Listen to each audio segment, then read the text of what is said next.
sound. When the work week's done and the weekend rolls round, everybody knows where I can be found. I'll be fishing all night and day,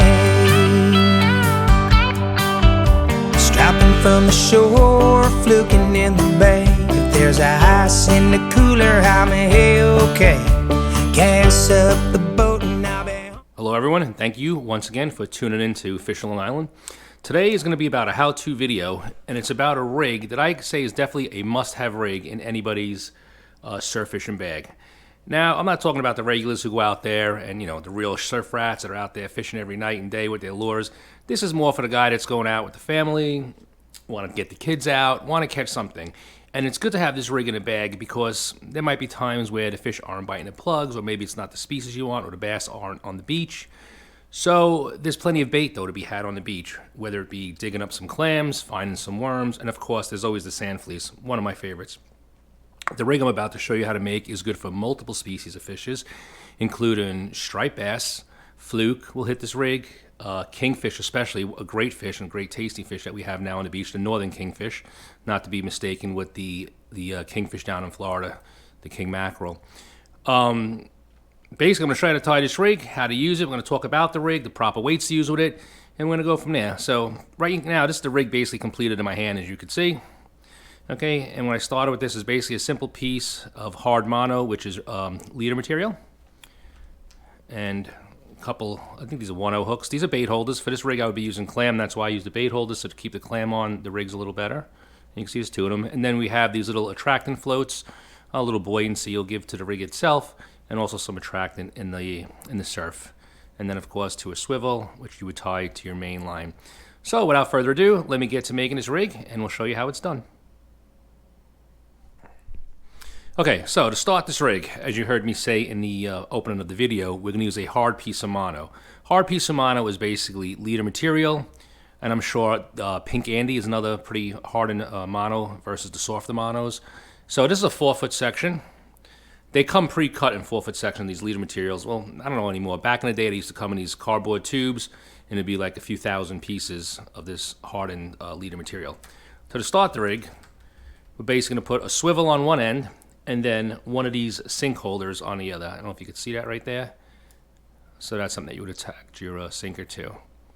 So we're going to get started with that, and we'll show you how to do all of that. And these are just basic knots. You could use any knot you like. I'm just doing clinch knots, but whatever you like is what we could do. So I'll get that rigged.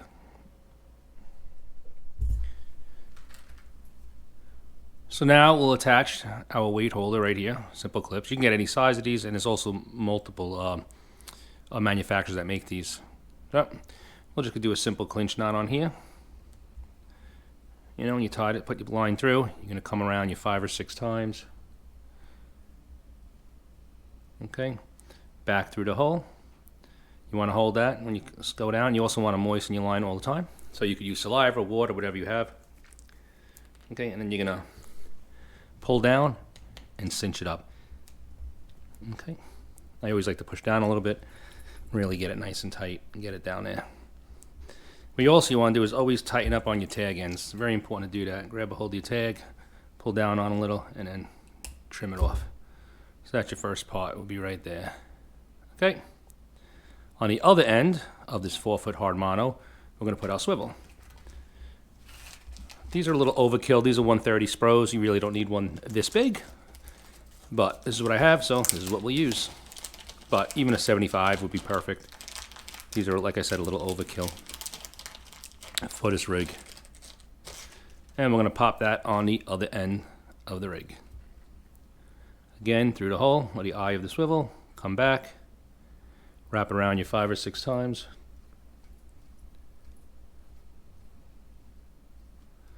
Through the opening again. Back through. Pinch that. Off camera, I'm going to wet it. And then we pull down tight. Now with the swivel, it might be a little hard. You might want to grab it with something to, you know, to have the grip to pull it down. So you could use your pliers if you want, real quick, and just basically push it down and snug it up. Then, of course, just like the other part, pull tight on your tag end to snug that in, and then trim. Okay, so now you have the basic part of the rig complete. You have the swivel on one end, And then 4 feet down, you have where your sink is going to be. Next, we're going to put 2 dropper loops in. Okay. All right, so now for the next part, we're going to do the dropper loops. Now, with this rig, with these dropper loops, you're only working with this 4-foot sectional line. So you want to pinch as close as you can. We'll start with the sinker side, where the sinker is going to be. And from there, we're going to do approximately, I guess, about a 5-inch loop in that area. And as you can see, I'm pretty close.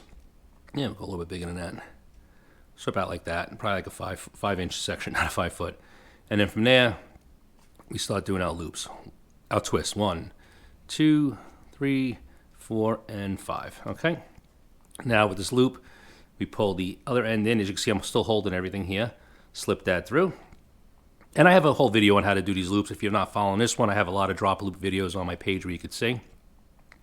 So you pull it to there. Now, you're going to use your teeth right here to grab this, but don't pinch the line with your teeth. You just want to hold it. So I'm going to do this off camera real quick with my teeth.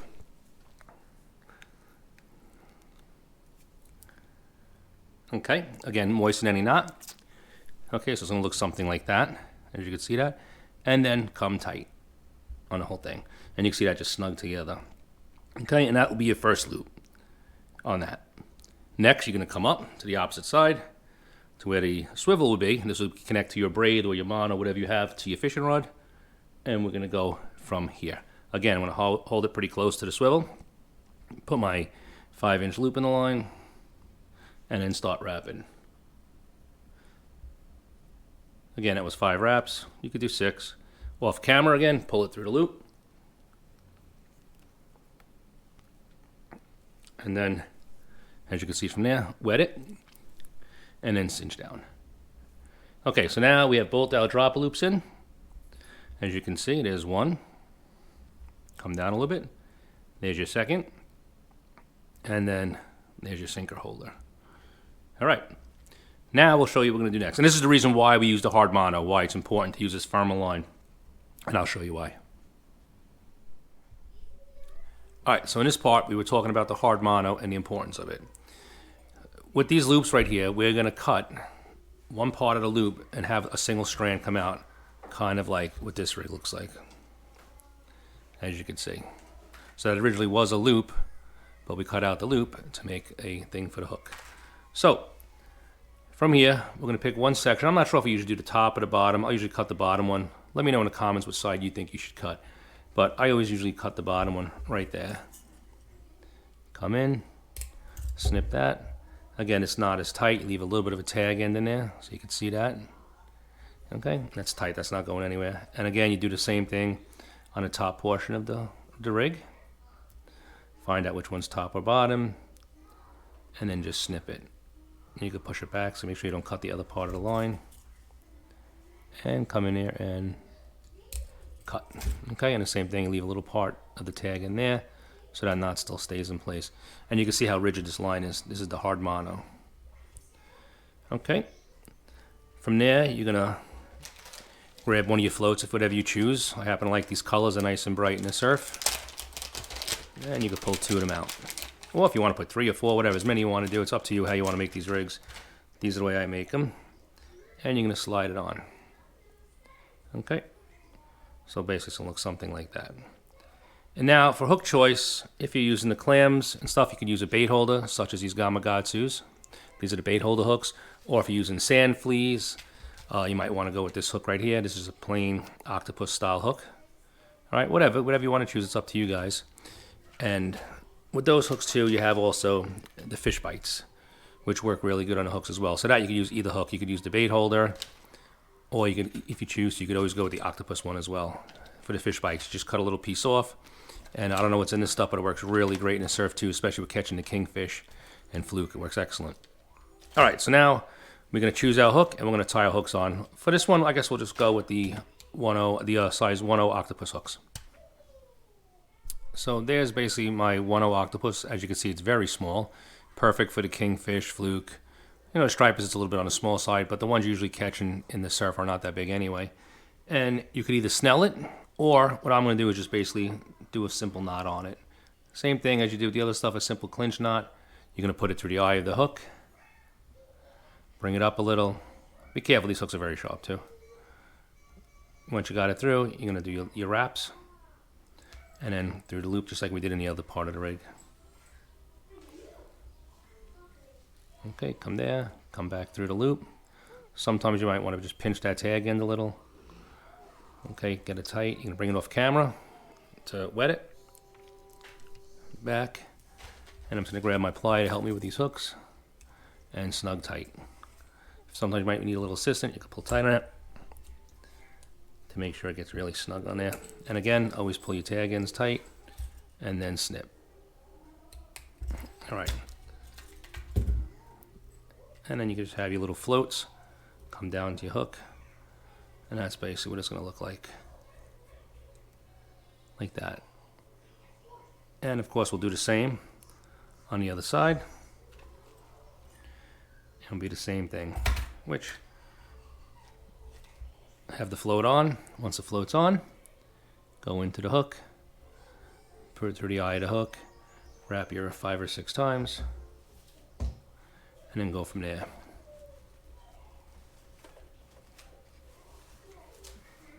Okay, same thing through the eye, through the loop, hold it snug, wet it off camera, and then grab your pliers so you don't put the hook into your finger, and just then pull snug. Okay, tag end again. When you pull this tag in, it really just locks that knot in. Okay, so now you are basically complete with your whole rig. Your sinker holder, come up a little bit to your first hook with your float and your hook. Again, these are the octopus hooks I chose to put on this rig. Here's your second one. And then to a swivel, which will be attached to your main line.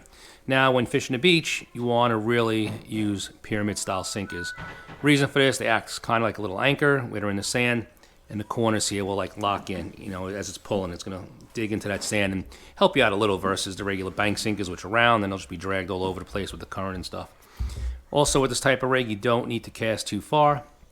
A lot of times the sand fleas are getting washed up in the waves, and they're right there in the breakers, super close, 10 feet off your feet, and the kingfish will be right in there as well as the stripers. Actually, sometimes you'll even visually see the fish swimming around if there's a good sand flea colony on the beach. You'll see the fish in there as the sand fleas get washed out of the sand and washed back into the ocean. The bass are sitting there waiting to feast on the offerings. So with that, with the sand flea, you just take it, you pop that hook right in the corner, crack the sand flea a little bit to get the juice out, and cast them out and wait for that rod to start bouncing. And, you know, kingfish, striped bass will eat them. Even a fluke, we've caught fluke on them, and also blackfish. If you're fishing near the jetties, you will get the blackfish on the sand fleas as well. So that's basically that rig right there. And here's the same rig. This one we put the bait holders on, and the bait holders we're going to use for the clams, worms, stuff like that.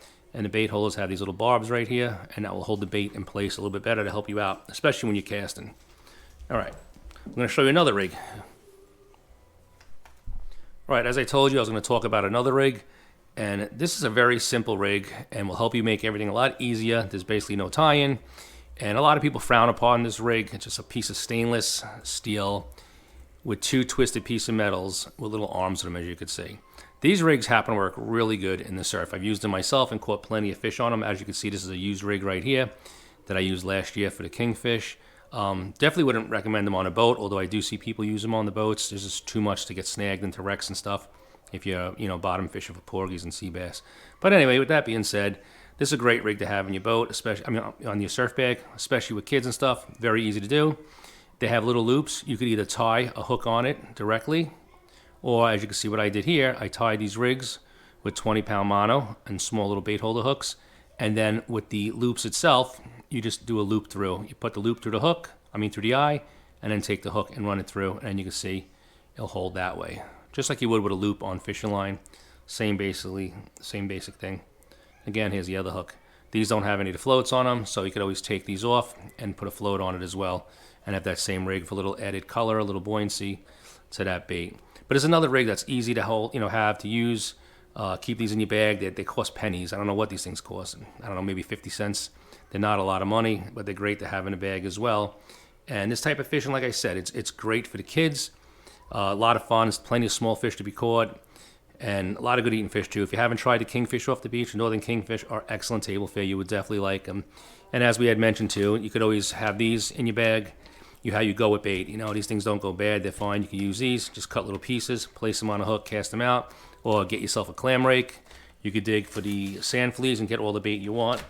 There's another thing to do. You could also buy pre-rigged hooks and slide them on here if you want it. Sometimes those tend to be a little too long, and as you're casting, you will get the tangles like this where they come all together. But that's basically the rig like that. All right, let's do a little recap of what we just spoke about. Make sure I got everything in there. Talk about the rig first. We started with a 4-foot section of hard mono. Attached to the hard mono, we put the weight holder. From there, we did 2 dropper loops, which we cut and turned into a single strand. And we connected that to either a bait holder hook or a octopus hook. This happens to be a bait holder hook, as you can see. We inserted a float on the line prior to putting the hook on. And we did that on two of them we did. As you can see, it's a double rig. I can actually show you if I slid it through the camera this way. There's your sinker holder, followed by your first hook. Go down a little bit. There's your second hook. And on the end right there would be your swivel, which you would connect to your main line on your fishing rod. Okay, so that's that rig real quick. Like I said again, this rig is great. Kingfish especially, porgies, sea bass in the surf, fluke you're going to catch, striped bass. If you take this down south, you'll get redfish on it. Whiting you'll also catch, and a bunch of other species of fish, but it works really, really good. Again, guys, obviously you'll know I'm very big on getting the kids out fishing. Great rig for kids. Bait them up, cast them out, not too far. Primarily, you want to hone in on the wash, especially if the sand fleas are there. You'll definitely get a lot of fish in that wash. And you could also have 2 rods. You can cast one further, maybe pop some stripe or some fluke. Look for certain holes in the surf. You'll see when there's a break and then it goes to a flat. That's usually a deeper section. Try to get in that deeper section of the beach over there as well to try to work it. I used Gamakatsu hooks for all of these. Okay. Also, you can bring these FishBites with you. These are basically your bait. If you can't get the sand fleas, if you can't dig up clams, or you can even bring clams and stuff to the beach. Sandworms, bloodworms also work very well. And that's basically the whole rig. And also the sinker was important too. Don't forget the pyramid sinkers. So you don't, you're not pulling around, especially if there's currents around the moons. You're going to have more current. You're also going to have a lot more seaweed around the moon phases as well. So you definitely want to fish around that. I think that's basically everything I needed to talk about for this rig. Hopefully you guys like this rig. Also, watch this video till the end. There will be 2 little cards on there, or end screen pieces where you could actually click on videos. I'll have a latest video will be up there. Also, there's a lot of my how-to videos. You can click on that card and go through all my how-to videos, such as tying certain knots, how to cook certain things, and it's all basically how-to. And you can see all sorts of stuff that I've been doing videos on, including this video will be in there as well. But guys, I hope you enjoyed this type of content. If you could subscribe, it'd be amazing. If you could leave comments or any questions you might have, please leave in the comment sections as well. It always helps out with the channel. And I thank you all for watching, and I'll catch you on the next one.